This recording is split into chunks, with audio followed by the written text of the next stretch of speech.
नमस्कार, स्वागत है आपका हमारे चैनल पर। मैं हूं आपके साथ शिप्रा सैनी। गुजरात निकाय चुनाव के नतीजों ने राकेश टिकैत और विपक्ष के मंसूबों पर पानी फेर दिया है। साफ तौर पर जो नतीजों की हार है, चुनावों की हार है, उसकी बौखलाहट अब इन तमाम नेताओं के बयानों में साफ तौर पर झलक रही है। राकेश टिकैत एक बार फिर से ये दोहरा रहे हैं कि गुजरात जाएंगे, गुजरात कैद है और उसको आजाद करेंगे।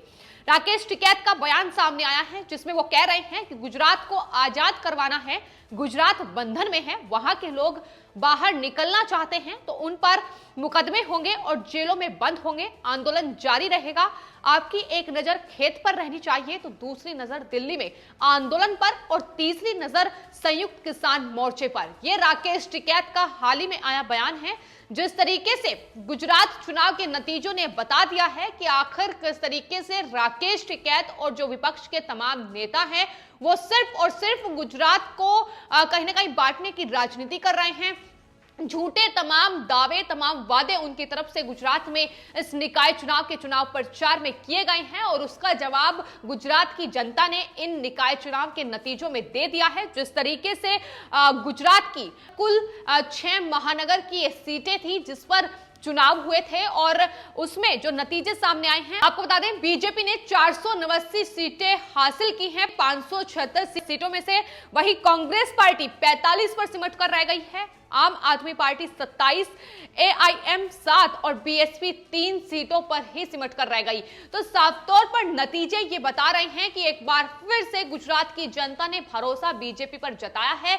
जिस भरोसे को तोड़ने का काम राकेश टिकैत और तमाम विपक्ष के नेता कांग्रेस पार्टी और आम आदमी पार्टी मिलकर कर रहे थे, लेकिन चुनाव के नतीजों ने यह बता दिया है कि जिस तरीके से किसान आंदोलन की आड़ में राकेश टिकैत लगातार अपनी राजनीति चमकाने में लगे हुए हैं, उसका जवाब गुजरात की जनता ने उन्हें दे दिया है। भले ही वो एक बार फिर से ये कह रहे हो कि दरअसल गुजरात बंदी है, उसे आजाद करवाना है, तो तमाम अलग अलग हथकंडे उनकी तरफ से अपनाए जा रहे हैं। उनके बयान हर रोज अपडेट होते नजर आ रहे हैं। पहले वो कुछ और बयान देते हैं और उसके कुछ ही घंटे बाद वो अपने बयान से पलटते नजर आते हैं। और अब राकेश टिकैत एक बार फिर से दिल्ली में किस तरीके से ट्रैक्टर रैली की आड़ में हिंसा हुई ये सबने देखा और एक बार फिर से किसानों से ये आह्वान कर रहे हैं कि आने वाले वक्त में कभी भी उनकी तरफ से ये ऐलान हो सकता है कि दिल्ली एक बार फिर से कूच करना है। और राकेश टिकैत ने कहा है कि इस बार 4 लाख नहीं बल्कि 40 लाख ट्रैक्टर दिल्ली मार्च करेंगे। तो इस तरीके से एक बार फिर से राकेश टिकैत की ओर से ये आह्वान किसानों से किया जा रहा है। जाहिर तौर पर जब इतनी बड़ी संख्या में ट्रैक्टर एक बार फिर से दिल्ली में आएंगे तो आखिर उसका नतीजा क्या होगा, ये तस्वीर अपने आप में अगर सोच भी सकते हैं तो बयां हो सकती है। जिस तरीके से ट्रैक्टर रैली की अनुमति इन किसान संगठन के नेताओं और खास तौर पर राकेश टिकैत की ओर से ही मांगी गई थी, लेकिन उसका नतीजा क्या हुआ है ये सबने देखा। और एक बार फिर से ये दोहरा रहे हैं कि कृषि कानून अगर वापस नहीं होता है तो एक बार फिर से संयुक्त किसान मोर्चा की ओर से आने वाले वक्त में ये ऐलान किया जाएगा कि एक बार फिर किसान जो हैं अपने ट्रैक्टर के साथ दिल्ली कूच करेंगे। सिर्फ इतना ही नहीं, राकेश टिकैत ये भी कह रहे हैं कि इंडिया गेट के पास जो पार्क है उस पर ट्रैक्टर चलाएंगे, वहां खेती करेंगे। तो ये बेतुके बयान राकेश टिकैत की तरफ से एक बार फिर से सामने आया है। वो अपने इन बयानों के लिए ही जाने जा रहे हैं कि किस तरीके से वो बयान देते हैं, लेकिन उसी कुछ घंटे बाद उस बयान से ही पलटते नजर आते हैं। फिर चाहे वो खेतों में आग लगाने की बात हो, जिस तरीके से खेतों में आग लगाने की बात राकेश टिकैत की ओर से कही गई, लेकिन उसके कुछ ही दिन बाद राकेश टिकैत अपने बयान से पलट गए और कह रहे थे कि इस तरीके से फसलों को नष्ट करना सही नहीं है, ये राष्ट्र की संपत्ति है। तो ये राकेश टिकैत हैं जो अभी खुद ही नहीं समझ पा रहे हैं कि आखिर वो किस दिशा में काम कर रहे हैं। क्या वो किसान आंदोलन को लेकर किसानों के साथ हैं या फिर 2022 विधानसभा चुनावों के लिए अपनी रणनीति राजनीति चमकाने की कोशिश कर रहे हैं। तो ये राकेश टिकैत को सोचने और समझने की बेहद जरूरत है, क्योंकि उनके जो अभी बयान हैं वो लगातार उसका नतीजा ये हो रहा है कि किसान आंदोलन फीका पड़ता नजर आ रहा है, जिसका जिक्र राष्ट्रीय किसान मजदूर संगठन के जो राष्ट्रीय अध्यक्ष हैं वीएम सिंह, उन्होंने भी प्रेस कॉन्फ्रेंस करते हुए किया है। उन्होंने साफ तौर पर यह कहा है कि दरअसल किसान नेताओं में अब चेहरा चमकाने की होड़ लगी हुई है। हालांकि आपको बता दें, जो राष्ट्रीय किसान मजदूर संगठन है, उन्होंने संयुक्त किसान मोर्चा से खुद को अलग कर लिया था।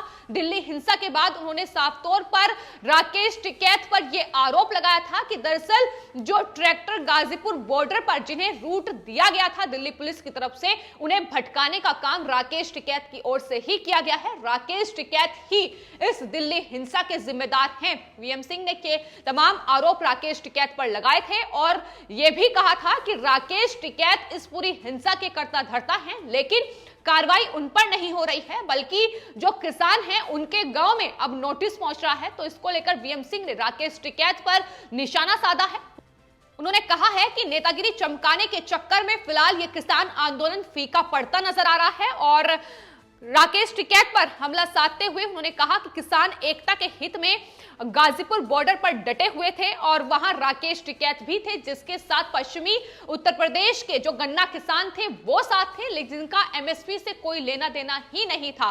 तो किस तरीके से जो राकेश टिकैत है सिर्फ और सिर्फ अपनी नेतागिरी चमकाने के चक्कर में इस किसान आंदोलन से जुड़े और अब नतीजा यह है कि किसान आंदोलन पूरी तरीके से फीका पड़ चुका है, क्योंकि नेताओं की जो रणनीति है, फिर चाहे वो किसान संगठन के नेता हो या विपक्ष के नेता हो, उनकी ये रणनीति जिस तरीके से वो किसान आंदोलन का फायदा उठाकर अपनी राजनीति चमकाने की कोशिश कर रहे हैं, वो अब देश का किसान समझ चुका है। वो किसान समझ चुका है जो गाजीपुर बॉर्डर और सिंगू बॉर्डर पर डटा हुआ था और उसका ही नतीजा है कि अब ये पूरा आंदोलन फीका पड़ता नजर आ रहा है। हालांकि किसान महापंचायतों के जरिए लगातार राकेश टिकैत से लेकर दर्शनपाल सिंह और तमाम संयुक्त किसान मोर्चा के नेता पुरजोर कोशिश ये कर रहे हैं कि एक बार फिर से इस किसान आंदोलन को मजबूत किया जाए। यही वजह है कि एक के बाद एक राकेश टिकैत के ऐसे बेमतलब बयान सामने आ रहे हैं जिसका कोई वजूद नहीं है और जिस तरीके से वो तमाम बेतुके बयान दे रहे हैं कि संसद के पास कृषि क्लब बनाएंगे, इंडिया गेट के पास जो पार्क है उसे जोतकर वो वहां खेती करेंगे और 40 लाख से ज्यादा ट्रैक्टर इस बार दिल्ली की ओर कूच करेंगे, तो ये तमाम उनके बयान हैं। हालांकि जिस तरीके से उन्होंने ट्रैक्टर रैली की बात कही थी, दिल्ली पुलिस और सरकार ने उन पर भरोसा करके उन्हें ट्रैक्टर रैली की अनुमति दी थी, लेकिन उसका नतीजा ये हुआ कि दिल्ली में जो इतनी बड़ी तादाद में पुलिसकर्मी घायल हुए थे इस हिंसा के दौरान, तो नतीजा ये हुआ कि लाल किले पर तिरंगे का अपमान हुआ, देश का अपमान हुआ और इसके जिम्मेदार ये किसान संगठन के नेता ही हैं। लेकिन एक बार फिर से दिल्ली कूच की तैयारी कर रहे हैं, तो ऐसे में इस पुलिस को भी सतर्क रहने की बेहद जरूरत है।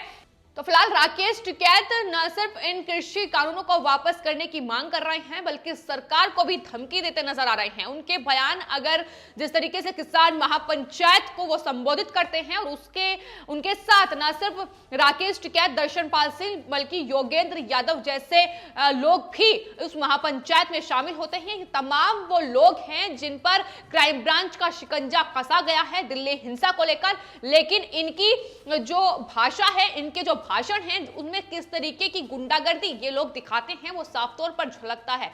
सरकार को धमकी देते नजर आ रहे हैं और कह रहे हैं कि दरअसल अगर किसान अपनी उपज नष्ट कर सकता है तो आप उनके सामने कुछ नहीं है। तो इस तरीके से राकेश टिकैत का इस किसान आंदोलन में जब से वो जुड़े हैं, शुरू से ही अड़ियल रवैया रहा है और एक बार फिर से जिस तरीके से किसान आंदोलन फीका पड़ रहा था उसके सूत्रधार राकेश टिकैत बने।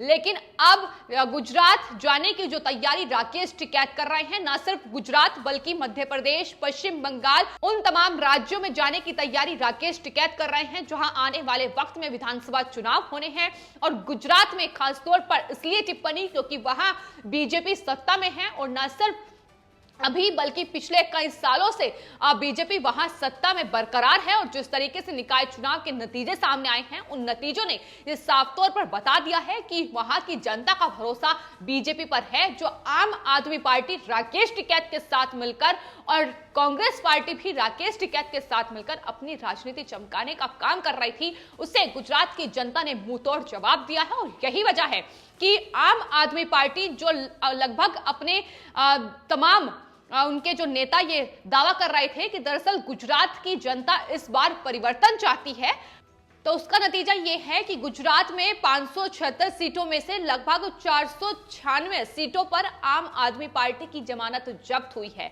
तो ये आम आदमी पार्टी का प्रदर्शन है गुजरात में, जिसमें वो दावा कर रही थी कि बीजेपी को सत्ता से उखाड़कर वो वापसी करेगी, लेकिन किस तरीके से पूरी तरीके से धराशायी होती नजर आई, इसकी बानगी देखने को मिली। और साफ तौर पर राकेश टिकैत जो गुजरात को आजाद कराने की बात कर रहे थे, लेकिन किस तरीके से उन्हें भी गुजरात की जनता ने इन निकाय चुनाव के जरिए जवाब दे दिया है। तो साफ तौर पर देश की जनता जवाब दे रही है। तो ऐसे में झूठ की राजनीति करने से बेहतर है कि सच बोल दिया जाए। तो शायद जो तमाम चुनाव आने वाले हैं उनमें इन लोगों को कुछ सीटें हासिल हो जाए, लेकिन फिलहाल झूठ पर जिस तरीके की राजनीति ये लोग कर रहे हैं उसका जवाब देश की जनता इन्हें बखूबी तरीके से दे रही है। फिलहाल आपकी इस पूरे मामले पर क्या राय है, हमें कमेंट बॉक्स में जरूर लिखें और चैनल को सब्सक्राइब करें। धन्यवाद।